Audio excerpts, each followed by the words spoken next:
Hello, and welcome to the Cursed Kingdom. Hopefully you have now awoken from the eternal sleep. Or perhaps this is only a deeper dream in the land of horrors cast upon us all. Today, in our first ever broadcast, we have a ton of content for you all. So, to give you a bit of context as to what you can look forward to today, we have an interview with cosplayer and artist Kaylum Howard, our short story segment, and an interview with author Carmen Cuciniello, and a short story indie film review by Charley Dixon. So, let us begin by delving into the beautiful fantasy world of art and cosplay with Kaylum Howard. Hello, Kaylum. It's nice to meet you in these forsaken lands of the Cursed Kingdom. Thank you. It's nice to be here. Is it? I would have to disagree. I mean, we are in a cursed land after all. Yeah, and it's a bit dark and gloomy all the time, I guess. Yeah. Well, it's got its plus sides, I think, except from the zombie horde outside, but yeah. The magic here is awesome, though. I mean, come on. Well, I have to agree there. So, Kaylum, you're a Kitsune? Yes. I hope I'm pronouncing that right. Would you mind telling us more about what it is? Well, a Kitsune is basically a spiritual fox it's basically a Japanese, let me get my words right. It's a Japanese, well, technically, it's a Japanese demon. Oh. It's a fox demon. Basically, there's different kinds of Kitsune, but they all are depicted as demons, and it's kind of a bad thing. But with me, I've always been like, well, they're not demons. They're just like misunderstood things. Oh, so kind of like out of the anime Ghost Hunt, they had the fox. That was a really interesting anime. I used to love that. I think I should watch it again. But yeah, they're not bad. They're just misunderstood creatures that it's like, and in the Japanese folklore, like kitsunes would inhabit a body, and the person who was possessed would undergo physical torture. People would the people who were thought to be possessed would have their fingernails ripped out and be like tortured until the people who were torturing the person thought the spirit was gone, or in some cases they would die, and then they would say, oh, the spirit's gone because the person is dead. So it's like, yeah. Brutal. Yeah, it's very dark. So it was like, wow. I read that and I was like, wow, okay.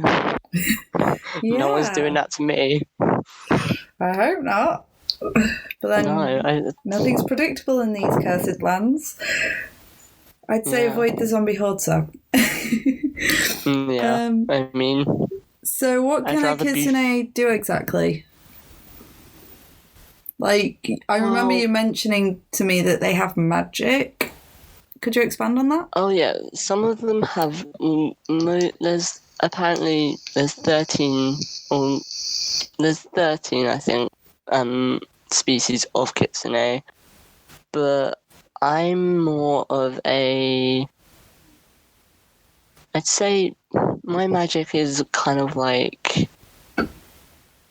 healing magic, but also a mix of elemental magic, because it's like I like to do attacking and offensing. It's like I just like to be there for someone and hope and say, are you okay? But at the same time, I'm like, if anyone hurts someone, I'm going to hurt them back.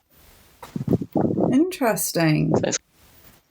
So it's kind of like you hurt people, I hurt you, but I will make sure that person's okay before I hurt them. So, I don't want to infringe or anything, but is this like a type of otherkin? I've heard of that being thrown around quite a bit lately. Is it a sort of that, or is it just... I don't know. I don't know where I'm going with this now. I don't know. I don't really know at this moment in time, because it's all just fun, and it's like I'm just being myself, and it's just being a Kitsune. It's just really nice. And I mean, sometimes I have my lazy days, and sometimes I'm just up and at 'em, and I'm just full of energy. So it's like, yay! Right, your artwork. Yeah, I've seen you create some pretty incredible stuff. And you draw with your finger. Yeah, I do it all by hand. I don't have any pens or pencils with my digital crazy. art. It's all with my right index finger.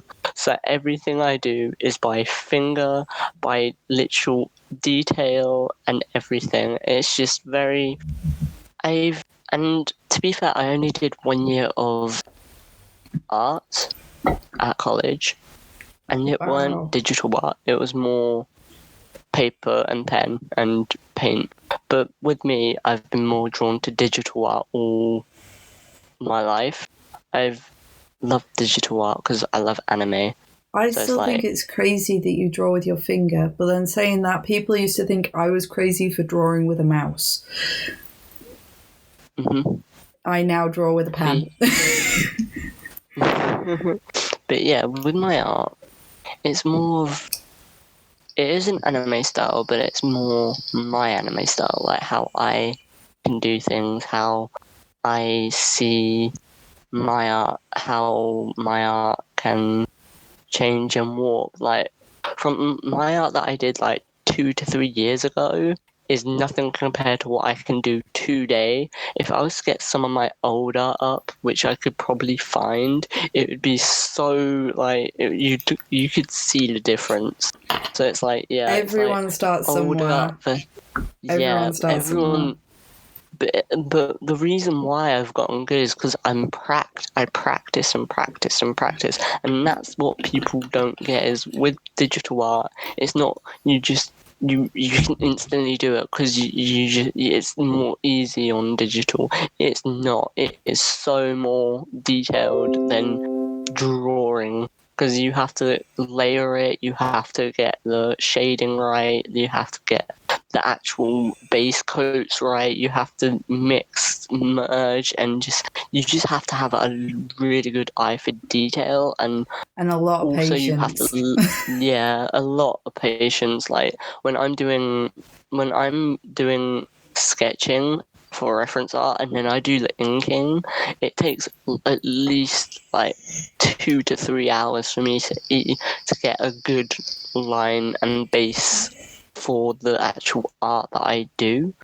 Especially with the dragon that I did you, it took me at least like 5 hours just to do the bloody just to do the reference art, and then another like 2 hours to do the inking, and I was like, oh my god, it was just. But I can relate. I mean, yeah, I've got to a point now in my own art where I can create a very quick like base sketch and then just build from there.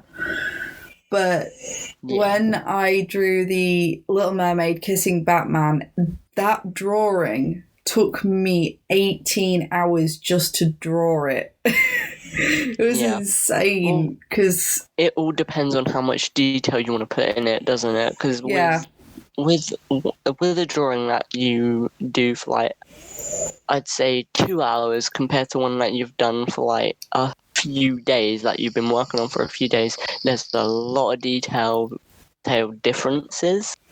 I think as well as, like, for me personally, I've only been drawing as a whole for like 2 years, and I've been digitally drawing for 1.5 years. Yeah. So, 2.5 years now I've been drawing.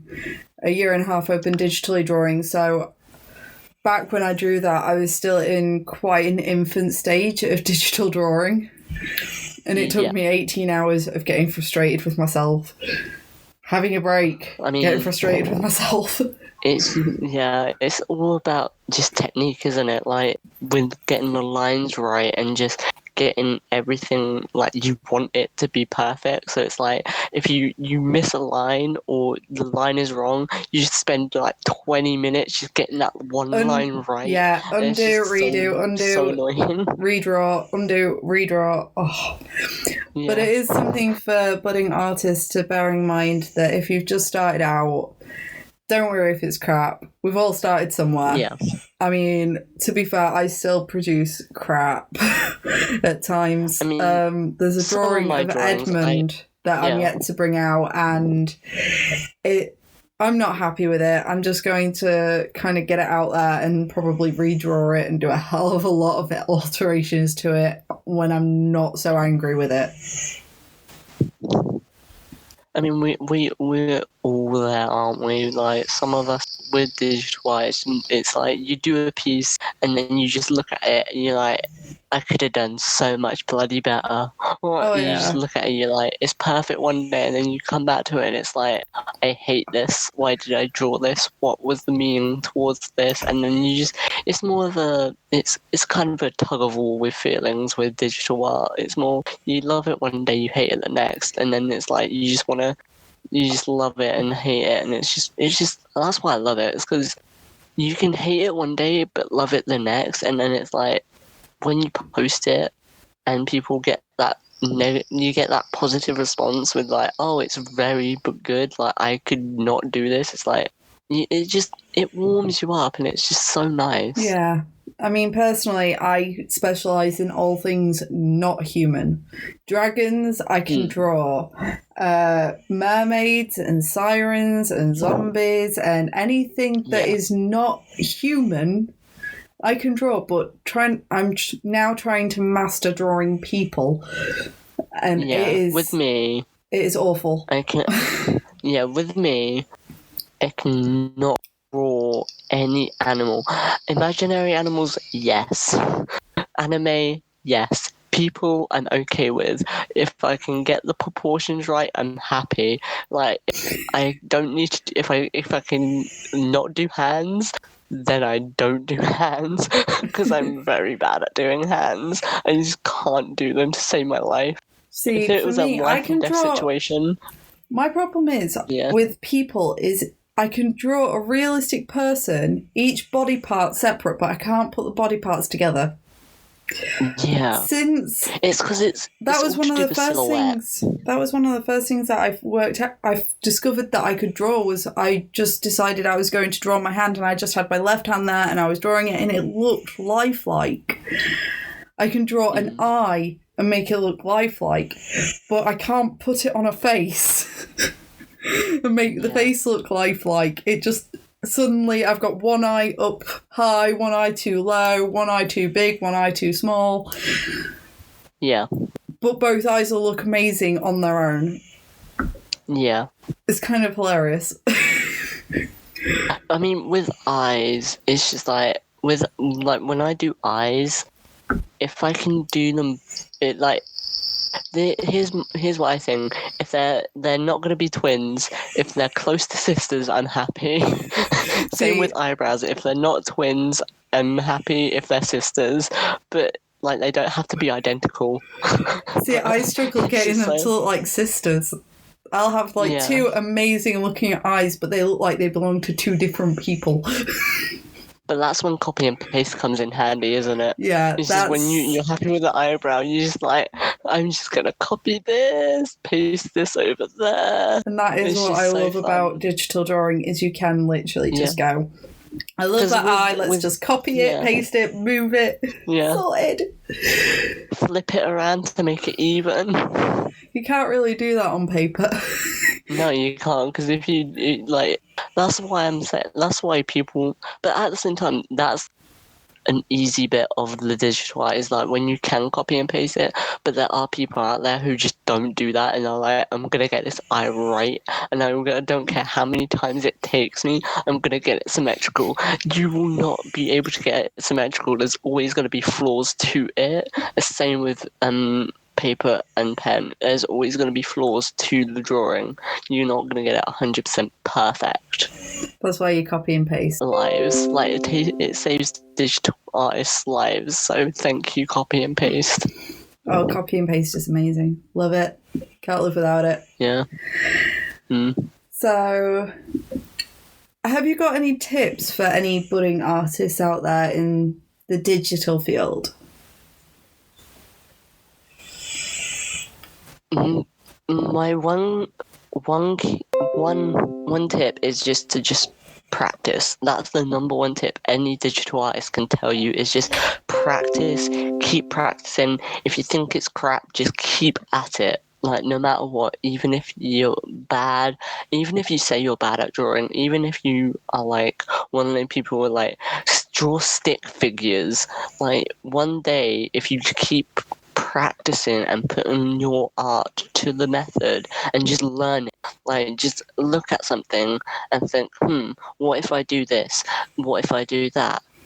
Do it. Don't second guess yourself. Just do it. Like, even if it's on a separate piece of paper that you don't want to, like, you just want to use and it's not the original drawing, do it. Just do it. Like, it's, if you have a good idea, do it. Don't hesitate. Just try and get your art to a good level that you think it's going to be good at. Me, personally, my art can be better. I know I can do good art, but some days I have moments where I'm like, this art is crap. I could have done better. But that's learning. You're learning from your own mistake. My second tip is to rest your hand. Like, if you are using a pen, I don't get cramps, but if people who do use pens, sometimes I can get such bad hand cramps. Yeah, so my advice for that is rest, take breaks, don't over exaggerate your muscles in your hand, because one of the people who I personally love, her name's Chrism Pro, she is good at art, but she suffers from hand cramps, and it's because she's ruined a bit of her hand because doing digital art, and that's her advice that I'm passing on, is rest your hand, because if you don't rest your muscles, they will end up hurting, they will end up just not functioning right, and your hand will end up hurting and your joints will become really sore, and it's not good. For me, I don't get that pain because I'm not like using my wrist, I'm using my finger, and the finger is just, it's more, I think it's more like, it's just more practical for me to use my finger. I've always used my finger. I've become accustomed to my finger. If I was to use a pen, I think it would be more better for me, but at the same time, I would not want them hand cramps.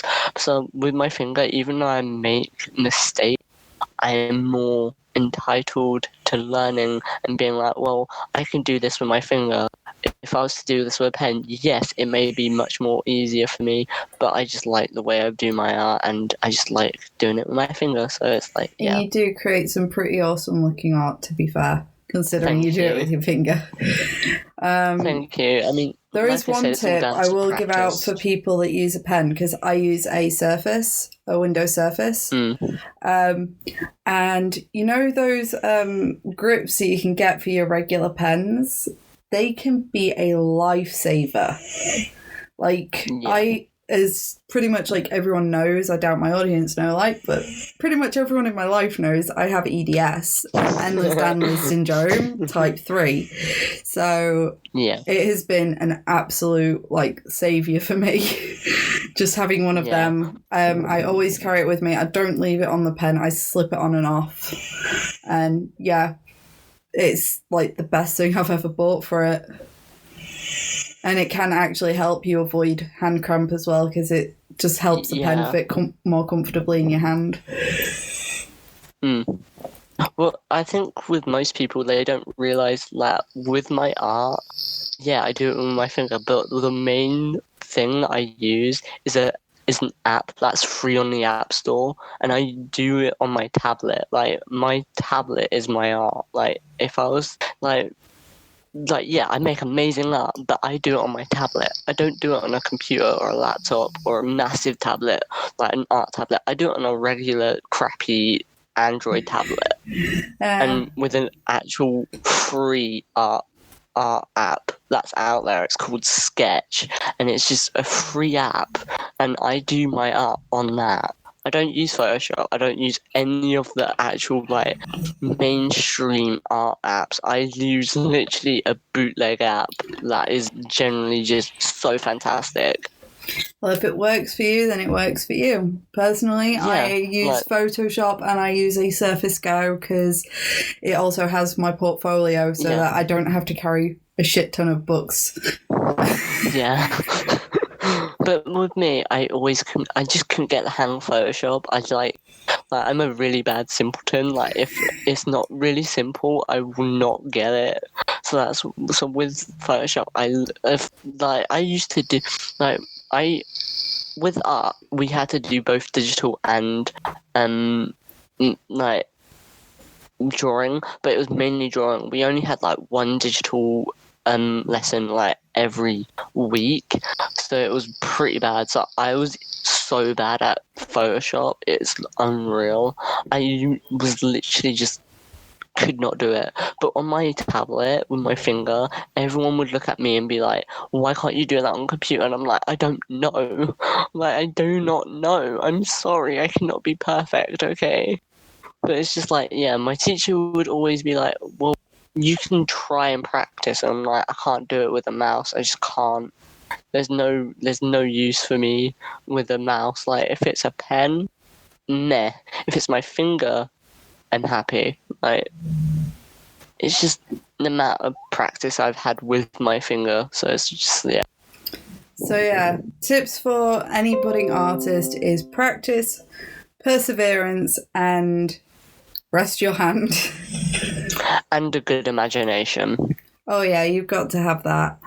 Yeah, you have to have a good open imagination, because if you get art block or writer's block or any kind of creative construct block, like, that's not okay. Like, you want to be creative. It's like, I've had moments where I'm like I do fan fiction or I do art, but there's times where I'm like, I want to write, but yeah, I don't know what to write, and it's called writer's block. So it's like, yeah, I can't do it. But with my art, I'm never like, I've had a few occasions, but I'm more prone to me doing art than I am writing, or yeah, like, I'm more of an art person than a writing person, but I do write. I'm not just in one box of creativity. It's like, yeah, I have a YouTube, I do games, but at the same time, I'm a digital artist. Like, that's my main focus on my creative side is digital art. Well, I'm more of a writer personally, but we now have this podcast, and I do a bit of art on the side as a way to relax at night. Yeah, I find art very, like, therapeutic and very relaxing, especially when I can listen to my anime music. It's just, when I listen to my anime music, I'm just, like, in the zone. Like, when I'm doing art and I'm listening to music, I'm just in the zone. So I'm just like, nothing phases me. It's like my mum, she can't even talk to me when I'm doing art, because it's like, she'll shout at me and I'll have to take my headphones off just to hear her. So it's like, yeah, it's just so fun. Right. Pause.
So that was a nice discussion with you, Callum. I am going to have to close it up now, but it was great speaking to you. And I hope our audience find it productive. Thank you for having me. It's been a pleasure.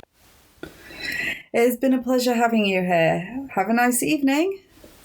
Have a nice evening. So let us have a brief break and resume after listening to a bit of Democratus, a metal band formed in 2014 that blend technicality, melody and soaring voices to bring a new Welsh spin on melodic death metal.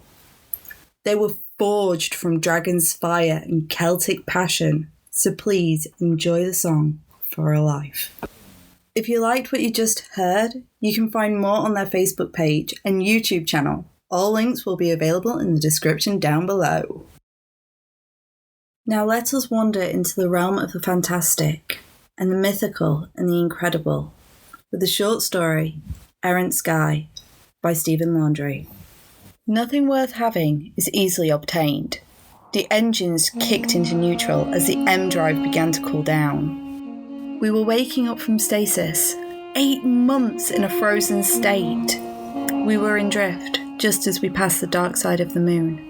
I had been dreaming of the stories my parents used to tell me as a child, sitting around a holographic bonfire reading from tablets plugged into the walls. I could hear them repeating in my head, stories about gods and goddesses, angels, demons, samurais, and long journeys from one side of the world to another.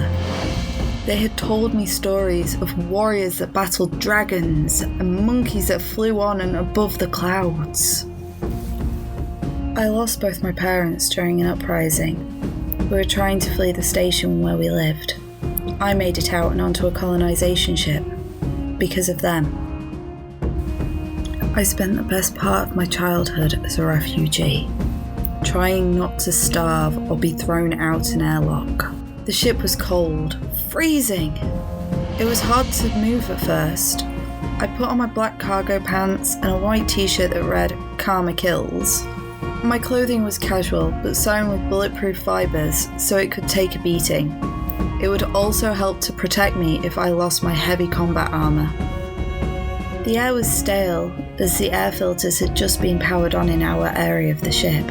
It would take days before the smell of dust withered away. First meal in 8 months. Stale rice served with a nutrient shake with enough taurine to poison a small animal. I didn't have time to enjoy the fake chocolate taste. We were under attack. "Unidentified object out of nowhere is coming right towards us," I heard one of the officers shout. From outside the ship, it must have looked like a demon had appeared in front of us, materialising in the vast vacuum of space to crush us with its immense weight. Our skyblade sent out several small daggers, but the alien craft was already upon us. The gravity well created between our two ships began to tear the hull apart. I rushed with several others to grab our rifles. In my locker I had an M33 with a Q configuration and another pneumatic rifle with a standard kinetic shot. The Q configuration was dangerous, a deadly rifle only to be used in the worst case scenarios. The Q configuration drained QI or life force from its user, sucking minutes, days, even years away depending on how long you held the trigger. At least that's what they told us in boot camp. I had only ever fired it once. A test fire, 3 seconds, and I could feel the energy drained from my body. I didn't believe the rifle actually took time from your life, but rather it drained the life from you there and then. I kept it slung across my back, but my pneumatic rifle was attached to my hip by a wolf sling. As I ran, the friction from every step I took gathered in small amounts inside my suit to power a battery on my belt. The pneumatic rifle attached to the battery by a small black cord that wrapped around my wrist and then ran into the battery itself. It could stretch about 3 feet, so if I dropped it, I could easily yank either the rifle or the battery back. The cord could also detach and be used as a small rope or whip in case of emergencies. I stood with the others around me at the airlock door as something began to cut through. We had no intel and very little time to prepare. Through the earpiece in my ear, I listened closely for instructions. A few mercenaries came through. We gunned them down. They were quickly followed by a creature known to us as the Proteus, a genetically engineered weapon of destruction. Bred between a Komodo dragon and a wolverine, it broke through our ranks. It snapped at two of the men in front of me with its claws and teeth as we fired. I could feel sweat drip from my paws as I contemplated using my M33. One clear shot, I could kill the beast, but at what cost to my own life? Since when do mercs have a ship big enough to mess with us? One of the men around me shouted. Someone must be paying them good. Something down there they don't want us to find, said another. A voice came through our comm. They're attempting to stop us from nearing Earth. Seal the doors and get to the shuttle. Mission takes priority. Board the skyhook and retrieve, or destroy the lost technology. The voice was cold, almost robotic. We have our orders. Fall back, let ship deal with them, said one of the soldiers, taking point as we made our way to the shuttle. Several mercs stood in our way, as the ship's hull took more hits from above. Parts of the ship were bending. For 30 seconds we lost gravity, and we had to push off the walls to propel ourselves towards the hatch that led to our shuttle. Each shuttle held about 30. It took us 2 minutes to break away alongside 7 other shuttles. Both blades exploded in space as we began to make our descent towards the skyhook. It took 8 minutes for us to disembark our shuttle, put on our combat gear, and pack a backpack full of rations. With our skyblade gone, it would take some time before the second ship arrived. We split into groups. We were the only ones that made it to the central station. From one layer of hell to another, our descent began. I could hear the stories in the back of my head. Prometheus gives humans fire and is punished for his crime. Pandora's box opens and all the terrors of the world are unleashed upon mankind. Bottom of the box lays hope. As we made our way into the airlock of the Skyhook station, we broke off into squads once again. Soon, we were all lost. A figure stood before me, long and thin. Its skin looked like cracked leather, old and beaten. I couldn't believe my eyes, so I reached out and with the tips of my fingers drawn out, I felt it. It felt like sandpaper. Pieces of it tore away like bark from a tree. It was colder than the air around it. It smelled of sulphur, rotten eggs, as it stood towering above me.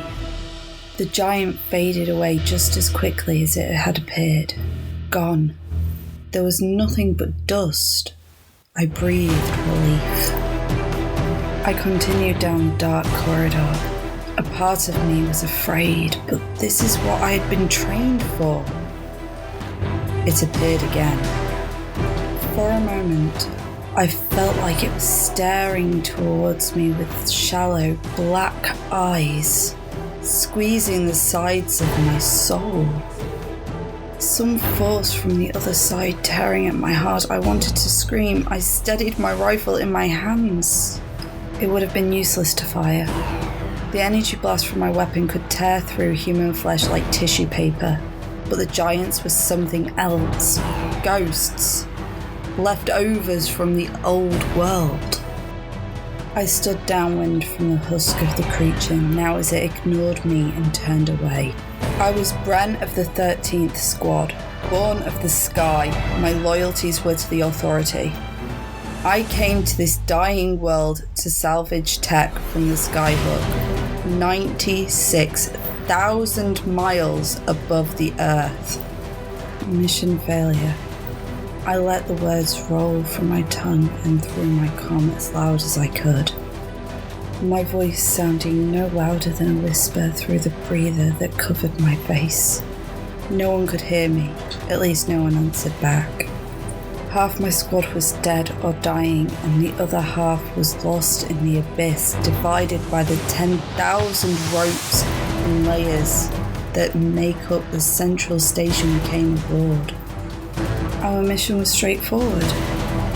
We had been to other systems in the Sol dozens of times to salvage tech. This was our first mission back to Earth in hundreds of years. In a way, we were archaeologists specially trained to seek out artifacts and bring them back for the colony. The Authority had been eyeing this place for a while. A castle in the sky. The skyhook was a maze, nearly endless. Built before my time, before the Authority took center stage, and before humanity abandoned the toxic Earth to venture into space. The skyhooks are a reminder of both our greatest achievements and our greatest failure. For a long time, they were the gateways from the cities below to space. Impossible towers that could be seen far into the countryside. Once, they were thought impossible, but now here I stand in the ruined hallways, shaking with fear, sharing the stale air with ghosts. Creatures lost in time from the wall long ago. The human spirit is a beautiful thing. I can only imagine my ancestors as they came offline and saw the wonders of humankind. The 7 wonders of the world were small and insignificant compared to the tethers that touched heaven's gate.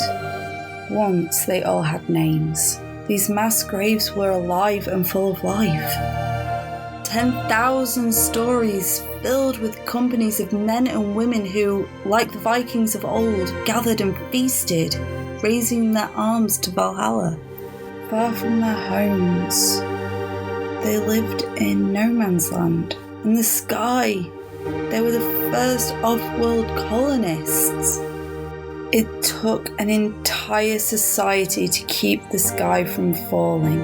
A society that felt little fear of heights and valued the company of their brothers, sisters, husbands, wives and children. The skyhooks housed families, farmers, markets, school teachers, entire communities within themselves. Engineers kept their eyes on the line as cargo came and went, both from above and below. Some of the cargo moved through open bays, shooting into the dark vacuum of space. Down below, in the ruins of 1,000 years ago, there was a small society left behind on the ground, giving grace to their gods above, worshipping the tower as if it was built by God himself. If they came here, they would gasp in terror. Their gods were a lie. Like those before them, they fell to the toxic air. This place is a prison, filled with ghosts. Abandoned after the world went dark. Generation after generation, no government could come to their aid. The elevators were lost. Societies trapped inside were stranded. Forests now grow miles above the earth as the rope swings back and forth like a pendulum. And around in circles, creating the artificial gravity that keeps my feet close to the ground. I can feel the difference. This isn't like the Skyblade I have been calling home, the Luden, now gone. Nor is it like the surface of any world I have ever been. When the earth became toxic, one by one the castles in the sky fell. Like flowers, their petals crashed to the ground. Few romantics tried their best, spending millions to keep the noose up and hung around the neck. A few managed to escape to the starships, the Skyblades, before they drifted into the dark, where the Authority and the mercenaries came to power. The starships were gifted to us by the Hush. The giants who came and for a moment looked at us. The ghosts are all that remain of them now. They still haunt corridors as I pass through, searching for my shuttle alone, trapped in the maze of the tower. The giants were the first sentient life we found outside our own. They made us realise we were no longer alone. And soon after, we found out we were no longer significant. The hush came and went as we sang their praises, pointing at our mighty towers and our weapons of mass destruction. We were screaming for their attention. We could make power out of the elements, the sun, the wind, water, the crystals dug from the ground, and yet we chose fire. And when they turned away from us, we threw our rocks to the sky in anger. We fired upon them, and they left the earth poisoned. The human race split.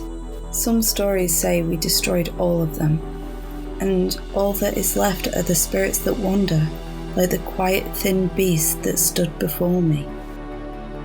Other stories say that they left one ship behind as a test, an inferior vessel that they could, like a child's toy, take away at any time. The governments of the old world collapsed under the pressure as they rotted from within. The States blamed the Russians and the Chinese blamed the States. Finally, everyone held two guns pointed at one another. Everyone pulled the trigger. The end of the world was just another Tuesday. The Authority, or whoever they once were, came into being. They took control of the Giant's vessel, and from one came two, then three, and several dozen more. Humanity had made it to the stars, to live among the gods of heaven. The Authority controlled the bulk of the outer regions, while mercenaries drifted around the Lagrange points between the Earth and the Moon, drifting near the edge of the solar system where I was born. It was my honour to serve the Authority. They had taken me in when I was a refugee. Truth is, I had little choice. I could have starved or found mining work, maybe even joined one of the seed ships as they sailed beyond the solar system into the unknown. I could have probably been a pretty good mercenary if I had found a way to make it that far inward. The Authority offered me something more, a sense of adventure, the promise to venture into the dark, ruined worlds below and find the scattered antiquities of our past, either salvage or destroy them, so that we could rise above. For me, it was a chance to visit the world my parents had told me of in stories. Identify and discard. The Authority told us the tech of the old world had to burn. It had to wither and die so that we would not repeat the mistakes of our ancestors. Some of us still kept photographs, music, memories, tokens, and heirlooms that reminded us how much we have lost in the ages. Many scavengers, like myself, scan and collect the art, creating holographic displays so that the free people of the skies above can feel. I boarded an old ark once, just above Earth's orbit. It had been drifting for centuries. A time capsule, sent adrift only years after the Earth fell. I burned an image of something called the Mona Lisa. It was encased in a small piece of thin glass.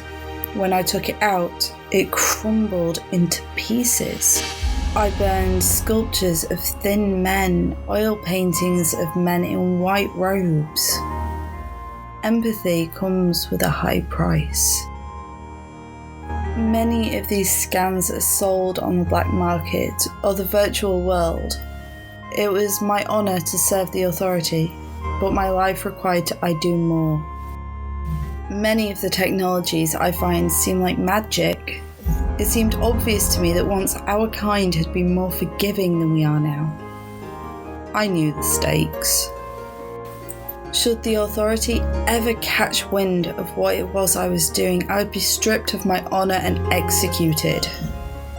On the other hand, like other traitors, I could be offered one final chance at redemption. I could be offered a single last mission to board a dagger and redeem myself, cast into the cold winds of the toxic earth. I had been scavenging now for 5 years, mostly derelict ships and lost colonies, but aside from the Ark, I had never been this close to the pale blue dot. A few hours ago, I was in my shuttle with my squad, moving away from the skyblade known as Luden, the starship I had come to call home. From our one window, we could see the oceans, the clouds, the awe-inspiring beauty of the world that was our ancestors.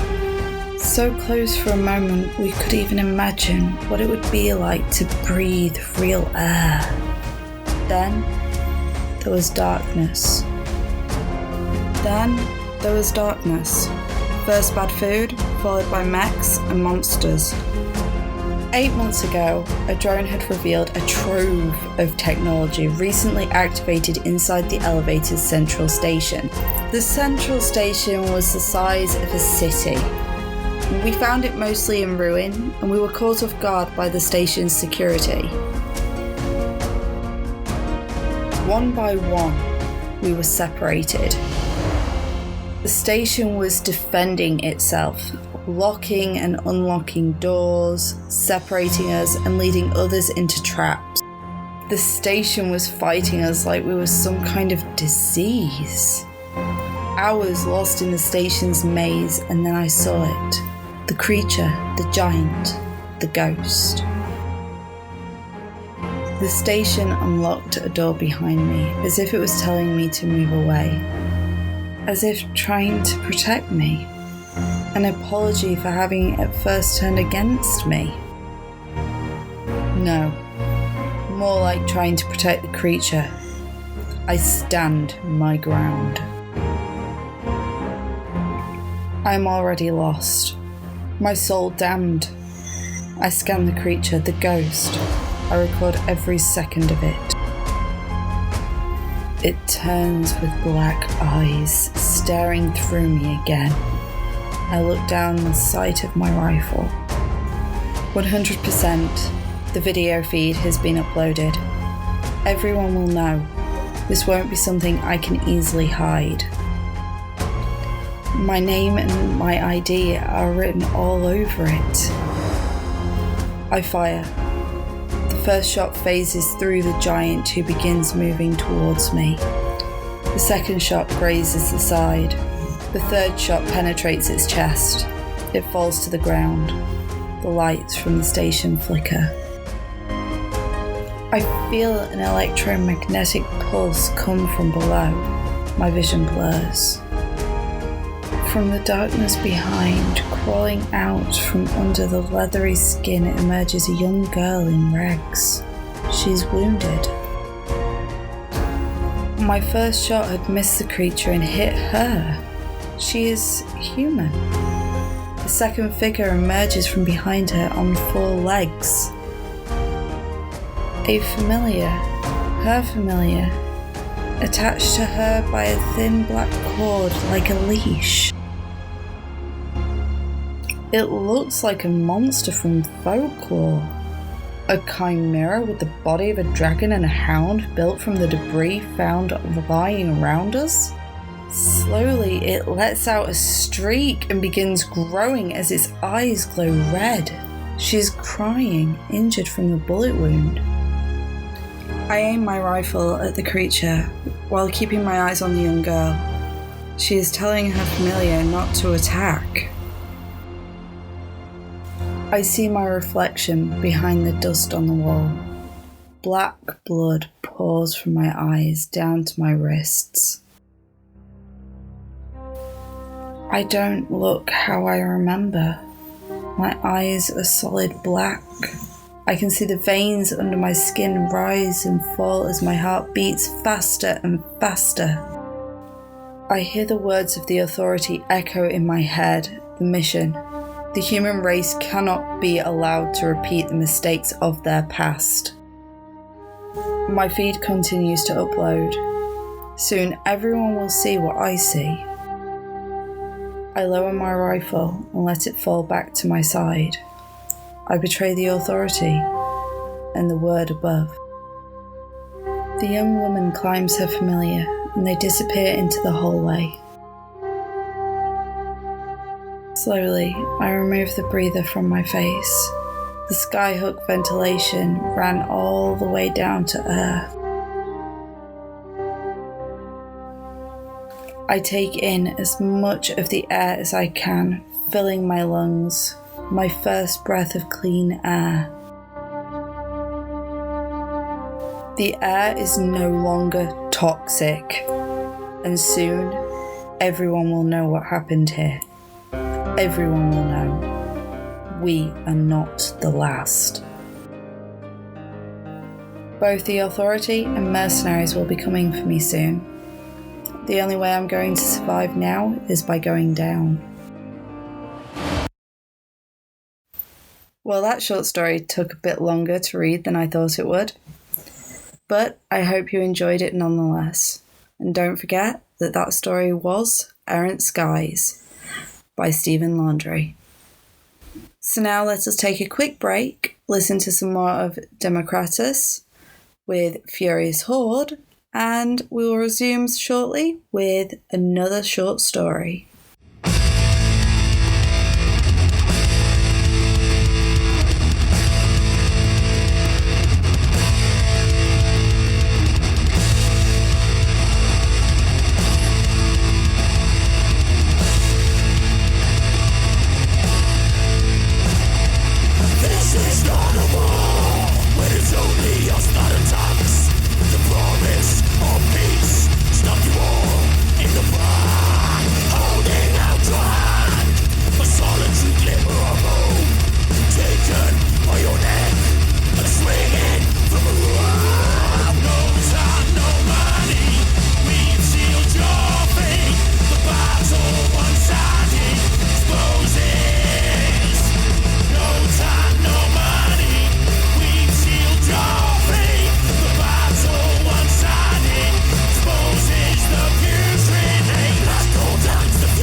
Our next story is A Banshee's Warning by Persephone Clearwater. As I walk through the valley of the shadow of death, I fear no evil. I've walked many valleys, streets, and alleys, but none quite such as this. Houses stand so close on either side that their rooftops almost appear as though they are touching, and the cobble street below remains so narrow that horses and carts could barely squeeze through. The old lantern flame dances from above as it dimly lights the old shambles. Blood of animals stain the ancient stone that have remained there since the time of the great Roman Empire. As I walk the path for the first time, 2 dogs fight over the waste left by the butcher's shop, the stench of rotting animal meat and the copper odour of blood all too potent. Old meat hooks rest above the windows and doors of the buildings on either side of me, ready and waiting for fresh meat to be left on display for all possible customers. The stench of death surrounds me, almost seeming to emanate from the cobblestones below, reminding me of the thousands of deaths that have occurred on the old street. Sorrow echoes through the dark shadows carried by the cool winter air as I pass the stone and brick buildings, each of them sturdy but also fragile in their own way. The beat of my heart came to a sudden halt as I paused outside of the old house that had stood for at least 100 years. With tears welling in my eyes, a sprinkle of rain falls upon my shoulders, leaving a light layer of moisture upon my skin. Clouds roll in above, darkening the once cloudless sky and hiding the stars. A rat runs from the bottom crack of the old oak door, weathered and worn from years of brutal usage. The household inside remain unaware of the fate that shall soon be upon them as the candlelight that touched the poorly fitted window ledge, flickering before being extinguished by the sudden but light breeze. Using the gentlest grasp that I am able to muster, I take hold of the woolen cloak that caresses my shoulders and dance in the gentle winds, the lump rising in my throat, trying to escape. But it isn't time yet. I stare at the small entrance of the house, the grain of the wood barely visible in the lantern light, but the deep cracks that have formed in the weathering, rotting wood are all too clear. Almost as clear as the cracks in the city core, filled with great wealth, but also plagued with great squalor. My legs grow weak, and I fall to my knees, my dress touching the filth, drying blood and decaying flesh that covers the old narrow road. Finally, I release the cries and wails into the night, knowing that only those of the household with blood of Irish descent that I kneel before will hear me. In my cries, they will hear my sorrow and the loss that will soon be upon them. Through my tears, they will witness the deadly plague that will soon wash over York. My wails echo through the narrow streets, waking the household intended to be woken, and fearfully the man of the house approaches the window. His eyes grow wide and all colour drains from his rosy cheeks as his gaze falls upon the young Banshee who cries for him and his family. In his heart, through his blood, he knows the meaning of these mournful screams. The loose strands of auburn hair that escape the messy bun as it falls to one side cover my face as they dance with an elegance that should only belong to the flame of a candle in the light wind. I wipe away my tears as they fall down my cheeks, my body fading into the darkness, into nothingness as I vanish from the world of the living,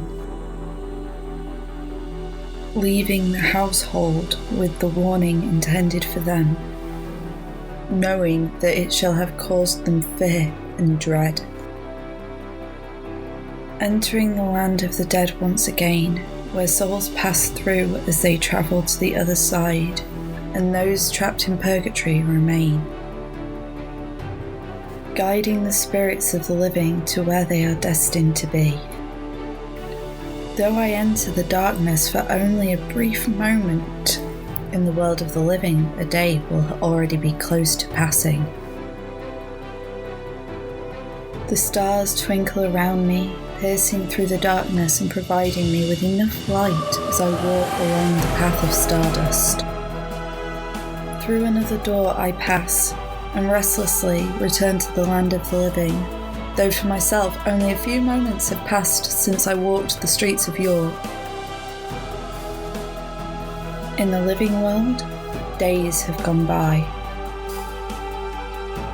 Such a short time has passed, the streets of York appear very different to how they did before. Though it is night, and most households sleep peacefully in their beds, the stench of death offends my nose, seemingly far more pungent than before. Bodies litter the streets outside the Great Wall of York. Pus-filled swellings touch the skin upon their necks and armpits, and internal hemorrhaging has started to form, producing purple and black blotches. Upon their foreheads are the beads of sweat caused by the fever that is slowly demolishing them from the inside, and dried puke encrusts their clothing. Radiating from their skin arises the stench that can only be compared to that of death. The dead lay among the living sufferers without any feasible way to bury them. In the streets lay the corpses of dogs and cats after being massacred by those they had depended on, that instead now claim they have brought the Black Death onto the residents of the city. I walk through the streets, the smell of posies mixing with that of decay, as a strange being emerged from the doorway of one of the homes. A long beak piercing through the shadow cast by the black hate from the unusual face of the being cloaked in black. Powerful smell of posies radiating from the being. In a voice flat and emotionless, I speak words so quietly that no animal could possibly hear, and the words spoken shall one day become a famous chant to commemorate those that perished to the plague. Ring a ring of roses. The strange creature held a presence more terrifying than a reaper, as it appeared to float rather than walk across the street, remaining as silent as death as it passes through me and to another door. As he passes through, the strong scent of herbs and flowers invades my nose, emanating from within the long beak.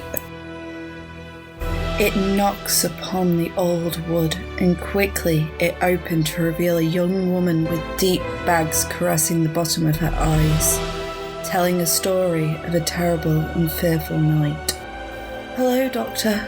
Thank you for coming," said the woman, before welcoming the terrifying being into her home.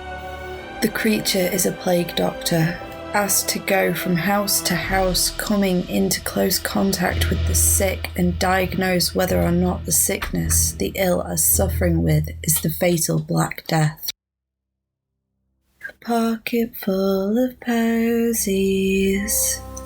I continue to walk the narrow streets, fresh blood touching the cobblestone as I pass with sorrow in my heart. Smoke rises to the sky and the smell of burning wood touches my nose as they burn the belongings of the sick in the distance, in a feeble attempt to kill the sickness that plagues the streets of York. Slowly, I approach another building as they empty it of all the possessions within and pile them outside the home, preparing them to burn. A tissue, a tissue. They board the doors of another as I pass. The moans and cries from within, agonized and ridden with pain echo around me as the door comes to a permanent close, trapping them inside and sealing the fate of the household. Briefly, I pause as I watch the cruelty of man at its finest, remaining clear for all to see, and yet the few that walk the streets beside me appear to remain as oblivious to it all as they are to my presence. So few walk the streets as the plague takes a firm hold over York. Those that hold the riches to leave the city to its fate have already done so. Others have chosen to remain hidden in their homes, attempting to avoid contact with others so that they may not contract the dreaded sickness that sweeps the streets. And the rest have fallen victim to the crisis. We all fall down. I murmur the words as finally I reach the same household that I'd won only a few days prior, and pause to stare at the home.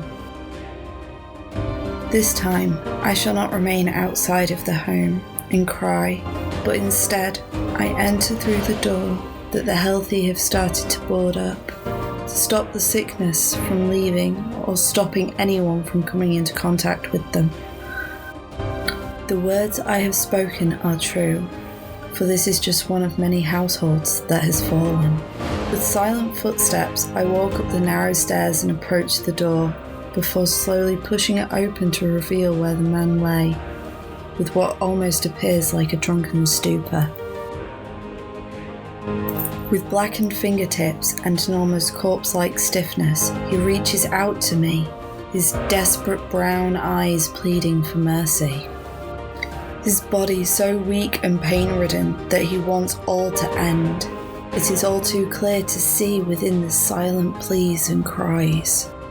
Beads of sweat touch the forehead of the skeletal man. Vomit containing blood encrusts his clothing around his neck and around his mouth. But it is the black and purple that paints his skin, caused by the internal hemorrhaging that I know I'll never be able to forget. My lips twitch into a comforting smile as I silently motion for him to follow with a quick movement of my hand, and slowly his soul glows from within him.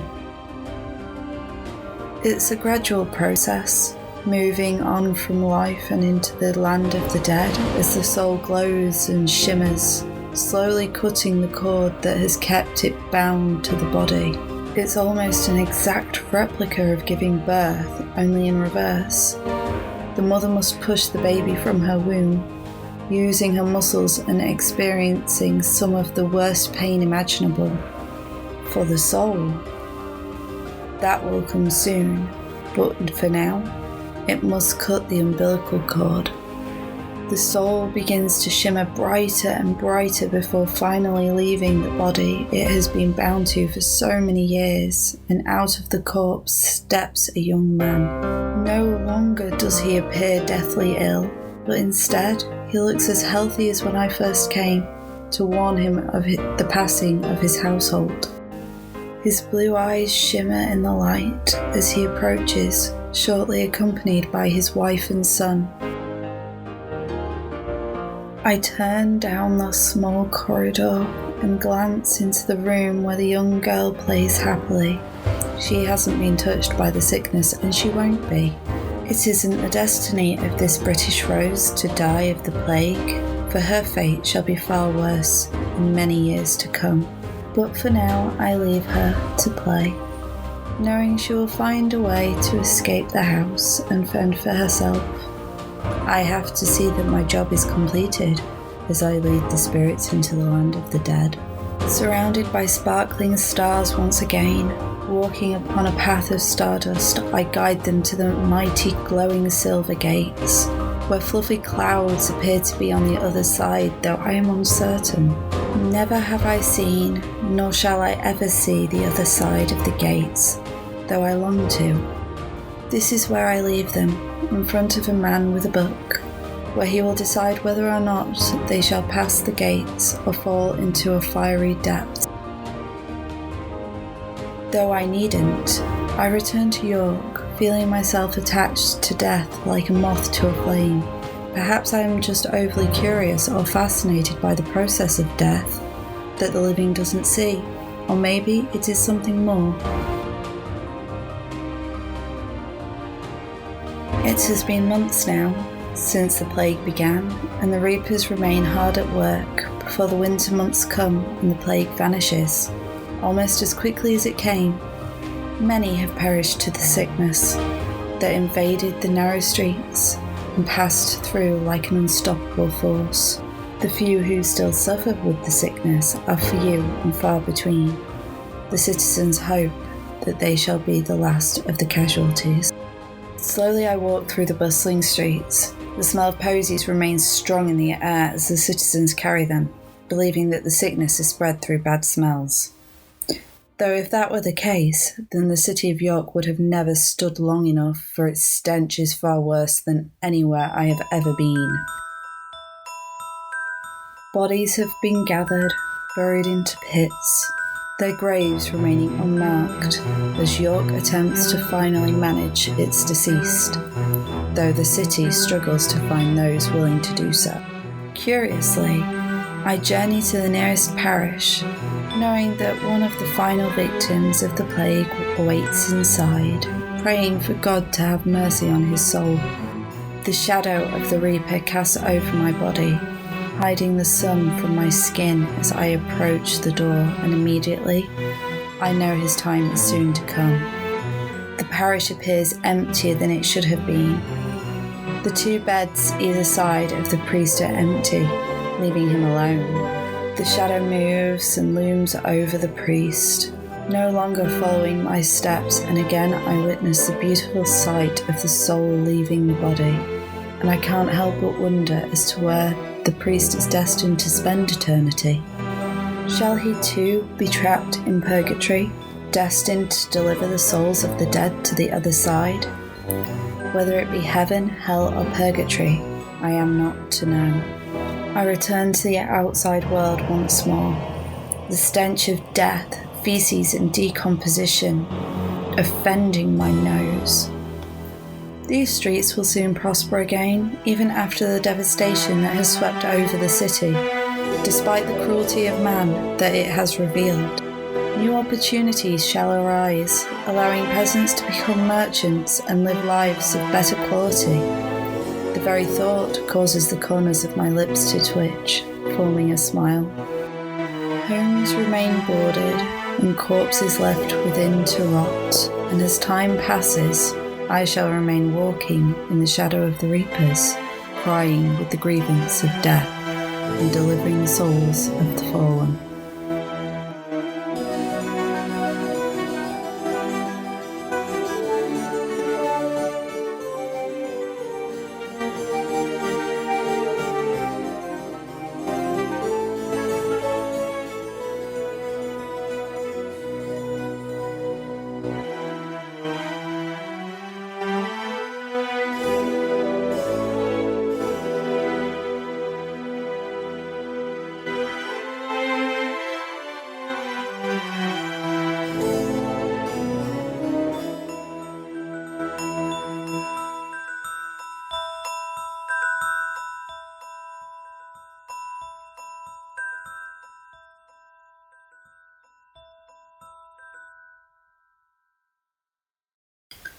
Now that was a rather dark story, talking about the shadowy figure of a Banshee walking through the plague-ridden streets of York. I hope you enjoyed it. So let us take another break, enjoy a bit more of Democritus with their song Endless Prophecy, and then we'll be back for an author interview. See you soon!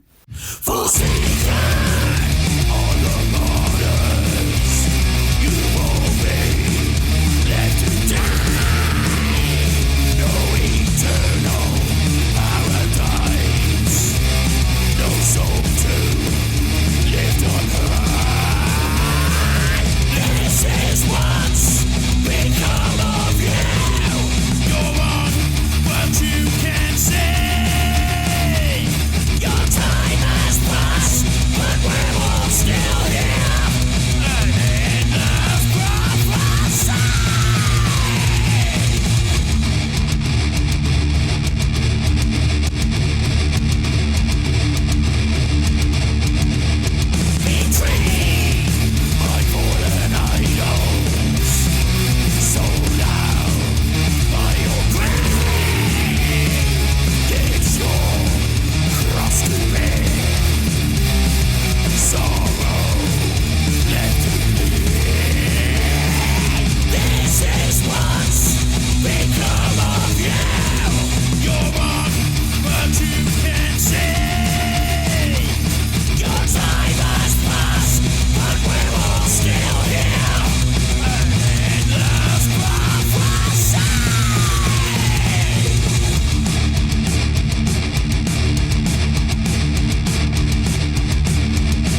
And now for our next segment in this episode of The Cursed Kingdom, may I introduce you to Carmen as we discuss her new book. Hello, Carmen. It's a pleasure to have you in The Cursed Kingdom, though I doubt you're enjoying your stay here.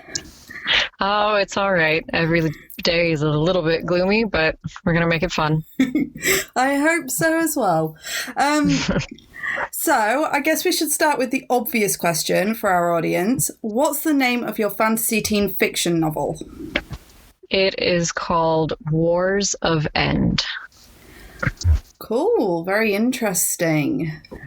So what can you tell us about the story without giving away too much, obviously?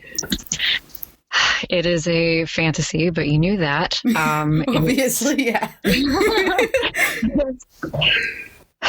Got a twist on magic, I'll say that much. There's some parts of it that are going to be familiar to people who like fantasy novels, but some parts that hopefully, at least, people haven't seen before. Lots of drama, lots of action, a little bit of blood, and betrayal. But it's about...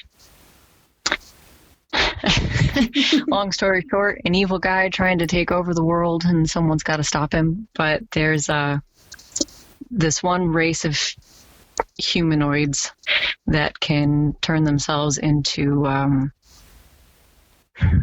what do you call them? They're feline humanoid. I can't think of the word. This is awesome. It's fine. Don't worry about it.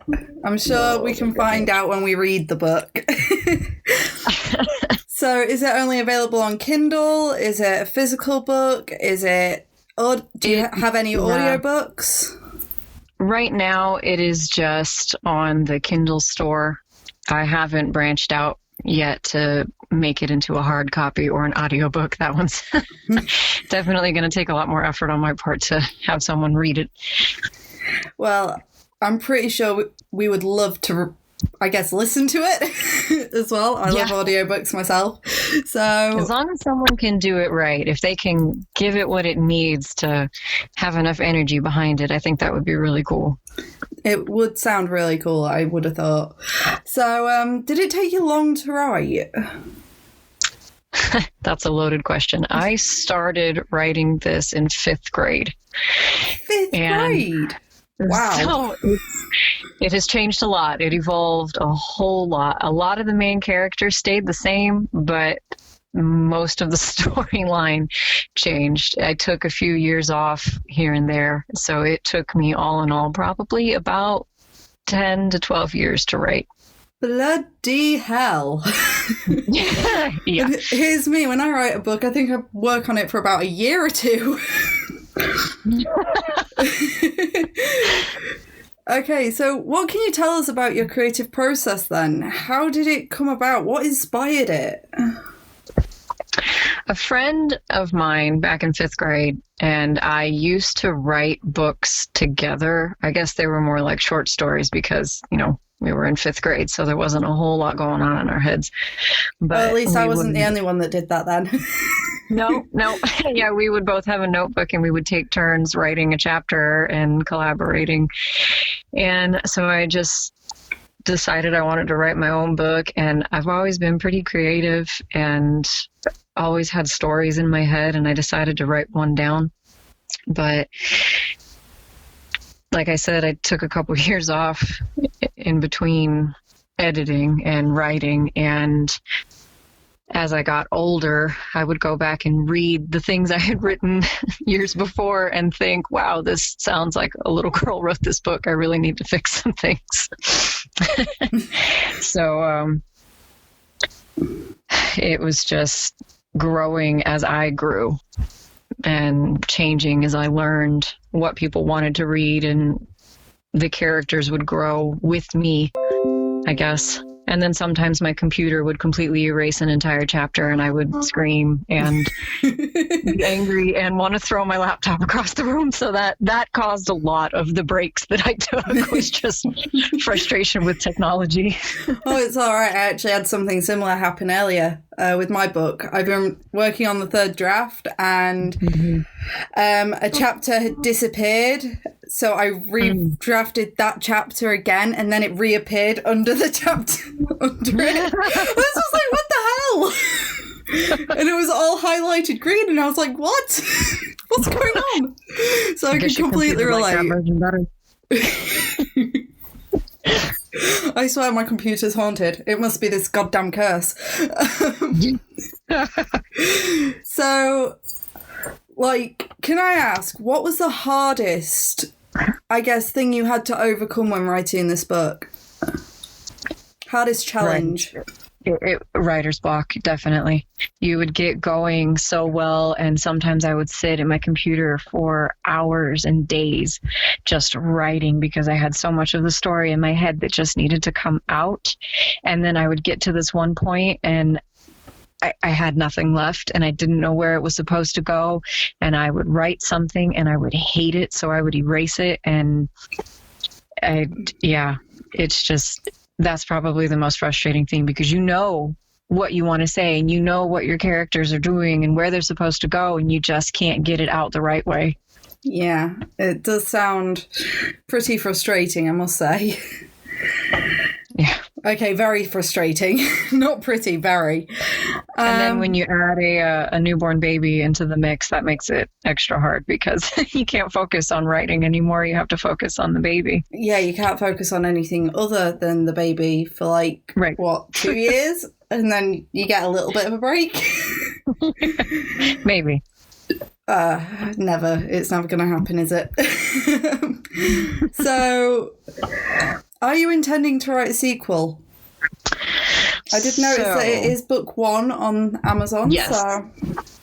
Technically, the sequel has already been written. It was one large standalone novel, but I had a couple of publishers suggest that I break it up because readers today don't like to read large novels. Bullshit. Sorry. That's what I said too, but just look at Stephen King. Yeah, I know.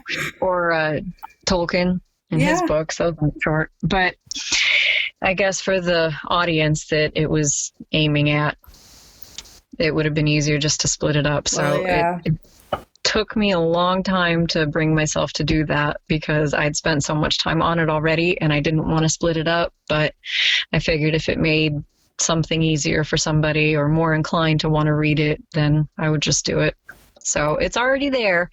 I just have to go through and re-edit the second half.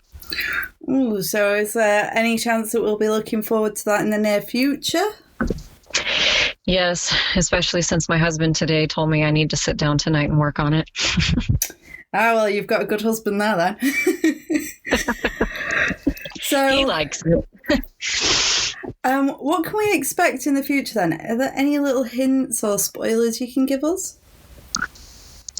From the book, or? Yeah, the second one. Any little tiny hints? There's a major plot twist. It's probably going to frustrate a lot of people if they get into stories as much as I do when I read. I'm one of those that gets really into a story when I read or I write, so it would probably frustrate me then if that's what you're saying. Yeah, you think you know what's going on, and it's not at all what you expect. So but it made me angry to write it because I was so mad at the character for doing it. Oh, that's a really good teller, that one.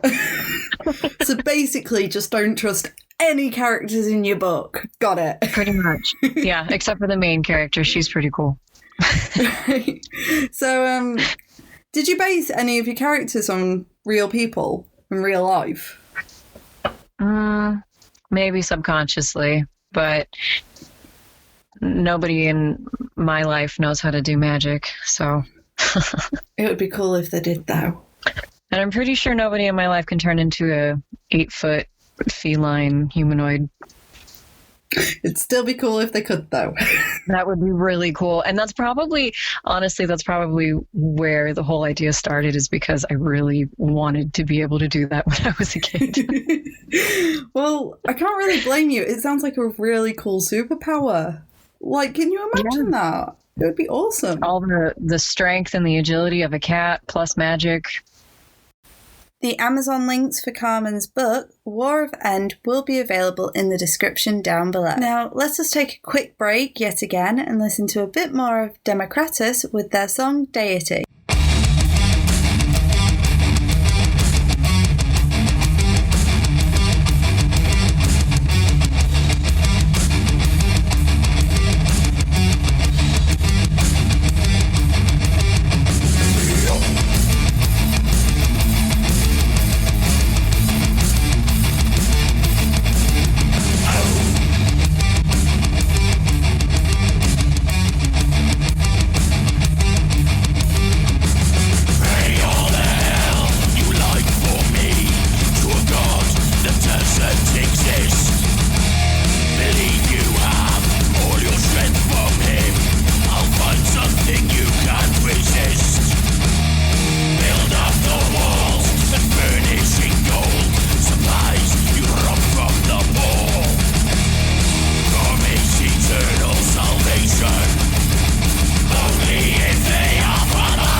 And for our final segment today, we will be looking at a film review by Charley Dixon, The Taking of Deborah Logan review.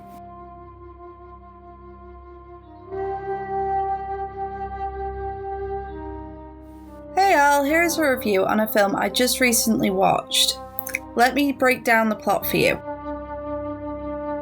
An old woman who is suffering from Alzheimer's disease agrees to let some filmmakers make a documentary on her condition, but they soon discover something sinister is going on. The movie is directed by Adam Robitel? Sorry, I've just butchered that name completely. Who is known for Paranormal Activity, The Ghost Dimension. This is a horror, mystery, thriller movie and was released in 2004. So, as I normally do, I usually talk about the characters. I will only be talking about the main characters who have been present throughout the whole film. I am also only bullet pointing this as there are quite a few characters to go into depth with, so I hope you enjoy the read. Or the listen in this case. Deborah Logan. She is the elderly woman and the main character throughout the film. She is played by Jill Larson, known for being in Shutter's Island and the TV series All My Children. Her performance in playing the role of someone suffering with Alzheimer's is brilliant, and her acting abilities are amazing. The character was extremely interesting and it kept me wanting to know more about her, as the film continued on her character kept me hooked into watching more. She was well written and well casted. I honestly think she was my favourite character in this. In short, very well written character, good actress, favourite character. Sarah Logan. Deborah Logan's daughter and also caregiver. She is played by Anne Ramsey, known for Planet of the Apes. Her character was quite interesting in the film. It shows how dedicated she is to her mother, no matter how hard it becomes. Nearer to the end, she is a strong female character in this, and I am quite happy it does not use her sexuality as a main focus point. I like how subtle it was. The actress played the character very well. She showed emotion like anyone who struggles in dealing with their parents suffering from a disease. The character was well written and developed amazingly throughout the film. In short, good character development, well written, strong female character and enjoyable. Maya Medina. The main filmmaker who wanted to make the documentary. She is played by Michelle Ang, who is known for Fear of the Walking Dead. I personally disliked this character because I found her annoying and I didn't like her acting abilities. They weren't very good. Though she did have some good moments in the film, the character bored me. One thing I did like is that she stuck with Sarah throughout the whole film, and I liked that. In short, least favourite, not my cup of tea. There were two other film characters, however, they did not have much in the film to talk about, so I won't be writing about them.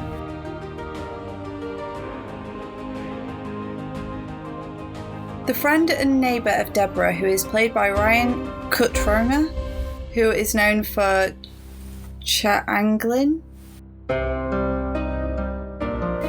That's supposed to be Changeling, sorry, bit of a typo.